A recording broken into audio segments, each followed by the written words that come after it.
Welcome to a story that will shake your heart, open your eyes, and change the way you see success forever. This is not a story about money. This is not about cars, planes, or billion-dollar empires. This is the story of a man who could have married the love of his life, but chose to go home and take care of his sick grandmother instead. A man who built one of the biggest companies in the world, but still lived alone in a simple apartment with no wife, no children, no luxury. A man who had everything and still chose to live like he had nothing. His name, Ratan Tata. And this is the real story behind the man who proved you do not need to be loud to be powerful. You do not need to be flashy to be respected. You do not need to show off to inspire the world. If you are tired of fake success stories, if you are tired of seeing rich people brag and feel nothing, then this story is for you. In the next 4 parts, you will hear every detail of Ratan Tata's life, from childhood to heartbreak, from failure to greatness, from loneliness to legacy. And as you listen, you will also improve your English, because this story is told in very simple words. Short sentences, clear emotions, easy vocabulary, perfect for English learners at the A2 to B1 level. So stay with me until the very end, because this might just be the most powerful life story you have ever heard. And before we begin, write in the comments where you are listening from and what time it is in your country right now. Now, let's begin. Before the world called him Sir, before the boardrooms and billion-dollar deals, Ratan Tata was just a shy, quiet boy. A boy born into a storm. Full name, Ratan Naval Tata. Born December 28, 1937. Place, Bombay, now called Mumbai, India. Family. The Tata family, one of India's most respected industrial names. But do not let the name fool you. Yes, he was born into wealth, but he was not born into peace. When Ratan was just 10 years old, his parents got divorced. In the 1940s in India, divorce was rare. It was shameful. It was painful. Little Ratan and his younger brother Jimmy were sent to live with their grandmother, Lady Natarajan Tata. That day, Ratan lost something money could never replace. A mother's hug, a father's hand, a whole family. But Lady Natarajan was not just a rich old woman. She was strict, she was wise, she was deeply loving. She raised Ratan like her own child. She taught him 4 things: discipline, simplicity, respect, and above all, kindness. She told him, "It does not matter how much money you have. What matters is how you treat people." That one lesson would become the foundation of his entire life. Ratan went to Campion School in Mumbai. He was quiet. He was shy. He did not have many friends. Kids teased him because his parents were divorced. Because he did not show off. Because he preferred drawing, engineering, and dreaming. Alone. But instead of fighting back, he built strength inside. "I will not become like the others," he thought. "I will build something better, something kinder." After school, Ratan was accepted to Cornell University in the United States. He chose to study architecture, not business. Why? Because he loved design, creativity, and making beautiful things. His family disagreed. They wanted him to study something useful, but Ratan stood firm. Even if no one else believed in his dream, he did. And while studying in America, something beautiful happened. Ratan fell in love. It was real. It was deep. They talked about marriage, about a future together. But then the phone rang. His grandmother was very sick back in India. Without 1 second of hesitation, Ratan packed his bags and flew home. He believed love would wait. But by the time he was ready to return and bring her to India, she had already married someone else. That was the moment his heart broke, and it never truly healed.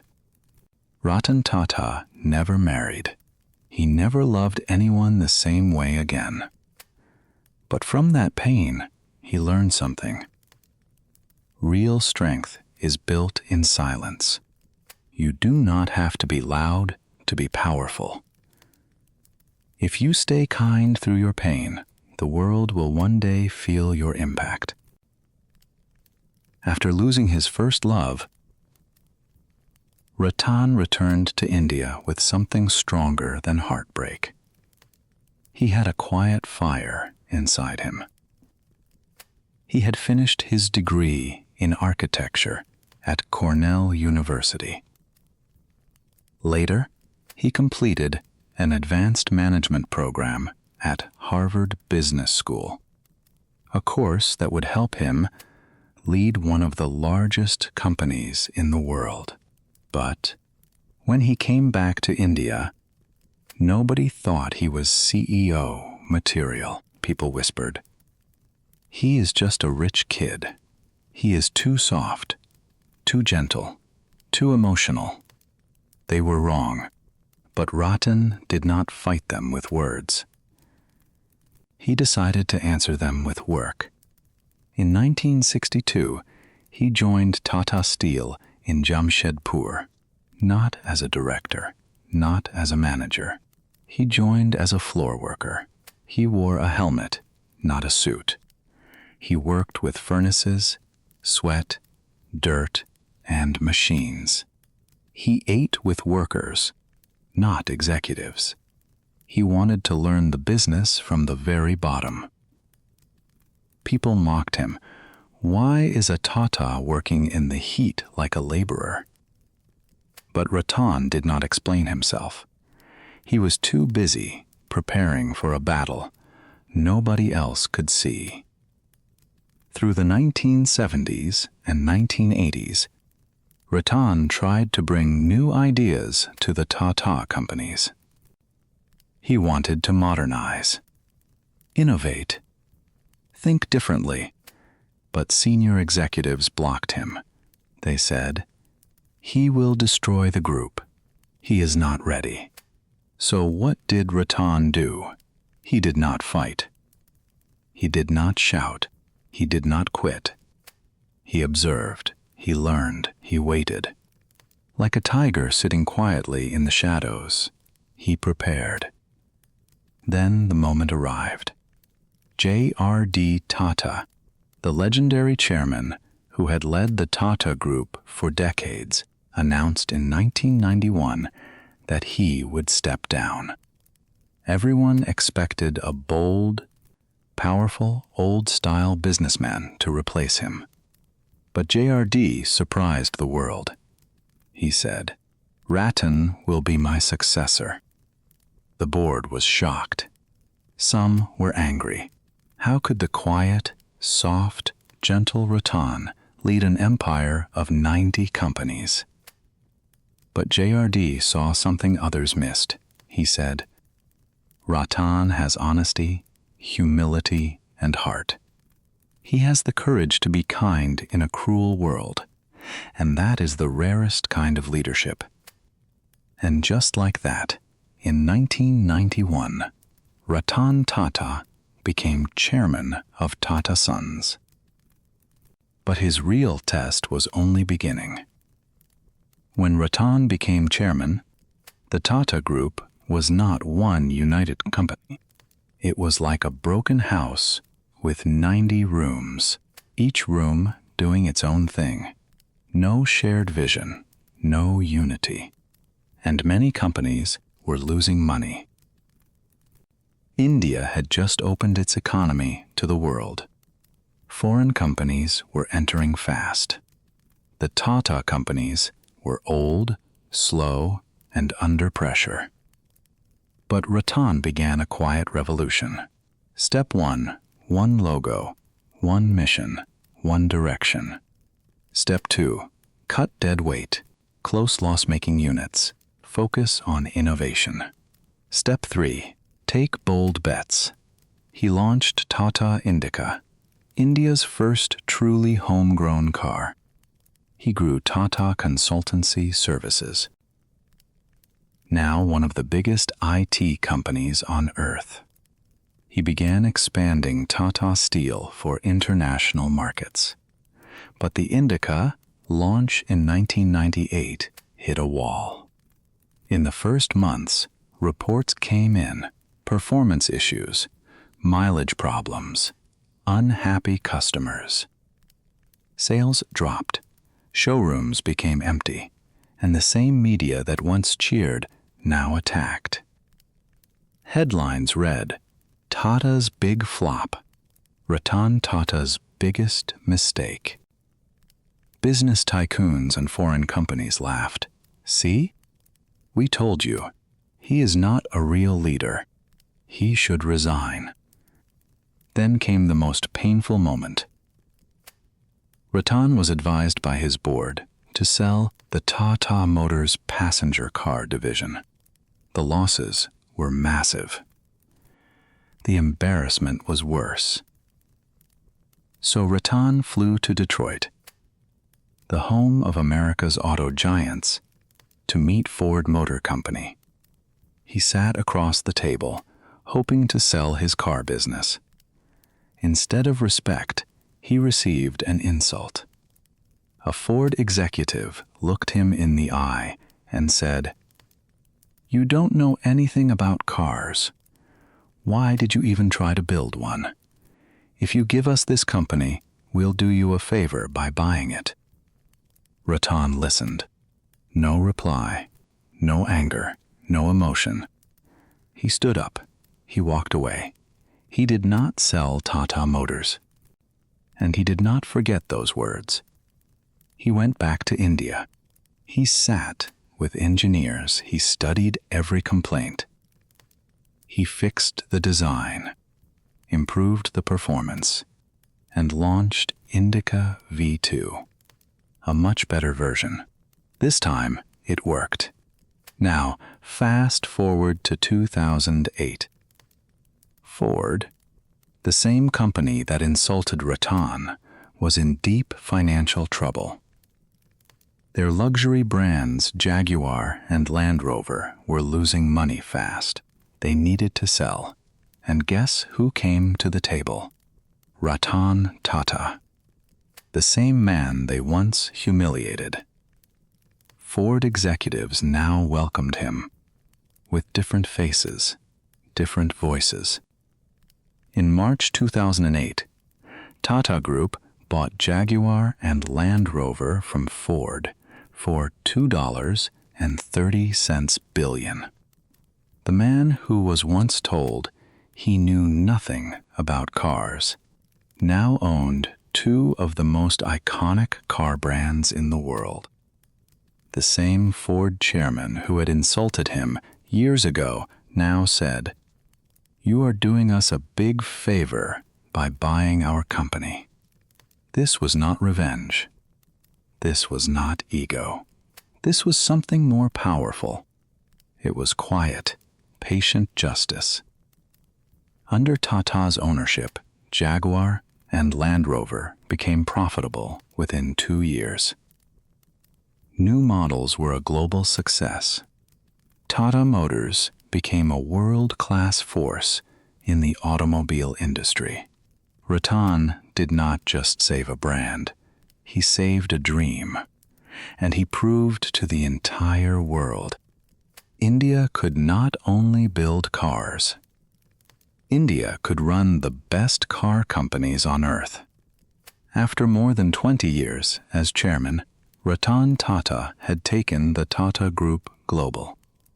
He had saved it from collapse, grown its worth to over $1 billion, and earned the deep respect of millions. And yet, he was alone, no wife, no children, no personal estate filled with gold. Just one man, one small apartment, one dream left, to leave behind something bigger than himself. In December 2012, Ratan stepped down as chairman. He walked quietly out of the chairman's office. No grand farewell, no red carpet, no speech. Just a final look at the empire he built with pain and love, and then he was gone. But the peace did not last long.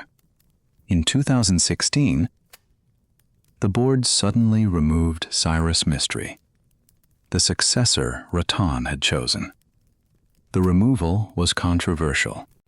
Legal battles began. Headlines exploded. This was not the quiet Tata the world knew. At age 79, when most men rest, Ratan came back as interim chairman. Not for power, but to protect the family name, the Tata values, the legacy of trust. He said simply, "I am here to ensure stability and dignity. That is all." Within months, he helped appoint Natarajan Chandrasekaran, the first non-Parsi chairman in Tata history. A man who had risen from a humble background, a man who had proven his worth. Ratan trusted him, and then Ratan stepped back, for the very last time. His final years were quiet, but full. He lived alone in a modest apartment in Colaba, Mumbai. No bodyguards, no butlers, no parties. He woke up early, fed his dogs, sometimes drove his own car. He visited Tata hospitals without announcing himself, just to sit with poor patients who had no one. He invested in young startups, not for profit, but to see new dreams rise. Ola, Snapdeal, Paytm, Urban Ladder. He gave money, advice, and one simple message: do it with honesty. Never forget why you started. He supported Tata Cancer Care, building more than 60 cancer centers across India for poor families who could not afford treatment. He funded clean water programs for over 2,000 villages. He gave full scholarships to poor children so they could study at Harvard, Cornell, and MIT, the same universities that once opened doors for him. And through all of this, he did it quietly. No cameras, no press releases, no awards dinner, just work, just love, just service. He once said in a private interview, "I have achieved a great deal, but I have no one to share it with." He still remembered the woman in Los Angeles, the one he almost married, the one he lost because he chose duty over love. He never searched for love again. Instead, he gave his love to his dogs, his people, his country, and his values. In fact, the Tata headquarters in Mumbai has a special place where stray dogs can live peacefully. because Ratan insisted on it. He once said, "Animals don't pretend, they don't cheat, they just love you." And that is rare in this world. On October 9th, 2024, the world lost not just a businessman, but a man who had quietly become a symbol of honesty, humility, and humanity. Ratan Tata passed away at the age of 86 in Mumbai, the city where he was born, where he lived, where he worked, and where he gave everything. He died the way he lived, peacefully, silently, without asking for attention. After his death, the Tata Group observed a day of silence. Tributes poured in from presidents, prime ministers, CEOs, workers, and school children. His entire personal estate, worth $460 million, was gifted to Tata charitable trusts, just as he had always promised. The dogs he rescued were cared for in his name. The hospitals he built now carry his name on their walls, not for ego, for memory. He did not die rich, he died useful. Here are 5 lessons from his incredible story. True power is quiet. Ratan Tata never shouted to be heard. He never needed a crowd to feel strong. He showed the world that the most powerful leaders are often the most silent ones. Real strength does not need an audience. Failure is not the end, it is the beginning. From the Tata Indica's early failures to the insult from Ford, Ratan faced public humiliation again and again. But he never stopped. He fixed, improved, and came back stronger. Every failure was just training for what came next. Choose values over victory. When Ratan was building the nano factory in Singur, he faced protests from local farmers. He could have fought in court for years. Instead, he said, "If we are not wanted here, we will leave." He lost millions of dollars, but kept his dignity, because some things are worth more than money. Love without expecting return. Ratan gave millions to education, health, water, and animals, and never once asked for public credit. He invested in startups run by young people he barely knew. He replied personally to letters from strangers. He showed that true love is not loud. It is consistent. It is quiet. It just keeps giving. Leave the world better than you found. Ratan Tata was born into wealth. He did not need to work hard. He did not need to fight for anything. But he chose to spend his entire life in service. His final message to young people was this: do what is right, not what is easy.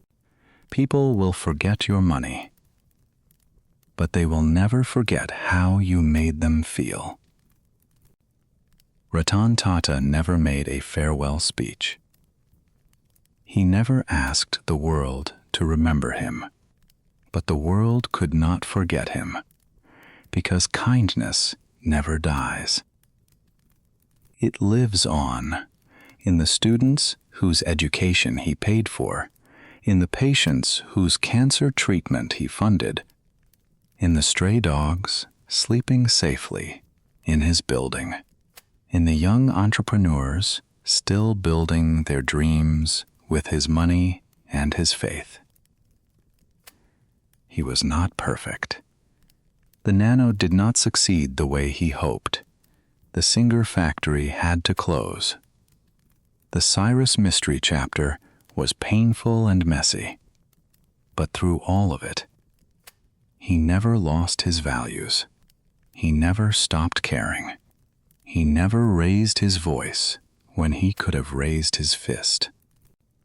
To the world, Ratan Tata was a billionaire who chose simplicity, a giant who never stepped on others, a leader who never raised his voice, but always raised others.